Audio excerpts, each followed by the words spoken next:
Holy Bible. Ezekiel. Chapter 31. The Book of the Prophet Ezekiel.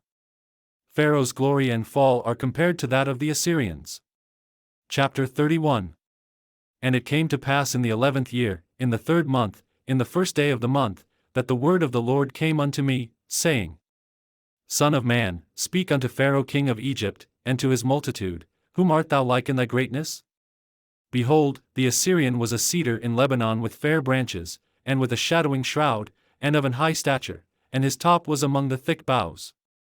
The waters made him great, the deep set him up on high with her rivers running round about his plants, and sent out her little rivers unto all the trees of the field.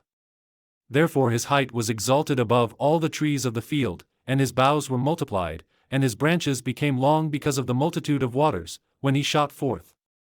All the fowls of heaven made their nests in his boughs, and under his branches did all the beasts of the field bring forth their young, and under his shadow dwelt all great nations. Thus was he fair in his greatness, in the length of his branches, for his root was by great waters. The cedars in the garden of God could not hide him, the fir trees were not like his boughs, and the chestnut trees were not like his branches, nor any tree in the garden of God was like unto him in his beauty. I have made him fair by the multitude of his branches, so that all the trees of Eden, that were in the garden of God, envied him. Therefore thus saith the Lord God, because thou hast lifted up thyself in height, and he hath shot up his top among the thick boughs, and his heart is lifted up in his height. I have therefore delivered him into the hand of the mighty one of the heathen, he shall surely deal with him, I have driven him out for his wickedness.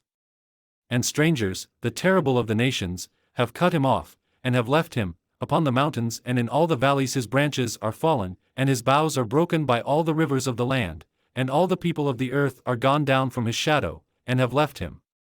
Upon his ruin shall all the fowls of the heaven remain, and all the beasts of the field shall be upon his branches. To the end that none of all the trees by the waters exalt themselves for their height, neither shoot up their top among the thick boughs, neither their trees stand up in their height, all that drink water, for they are all delivered unto death, to the nether parts of the earth, in the midst of the children of men, with them that go down to the pit. Thus saith the Lord God, in the day when he went down to the grave I caused a mourning, I covered the deep for him, and I restrained the floods thereof, and the great waters were stayed, and I caused Lebanon to mourn for him, and all the trees of the field fainted for him. I made the nations to shake at the sound of his fall, when I cast him down to hell with them that descend into the pit, and all the trees of Eden, the choice and best of Lebanon, all that drink water, shall be comforted in the nether parts of the earth. They also went down into hell with him unto them that be slain with the sword, and they that were his arm, that dwelt under his shadow in the midst of the heathen. To whom art thou thus like in glory and in greatness among the trees of Eden?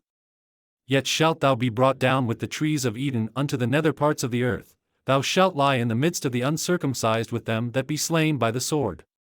This is Pharaoh and all his multitude, saith the Lord God.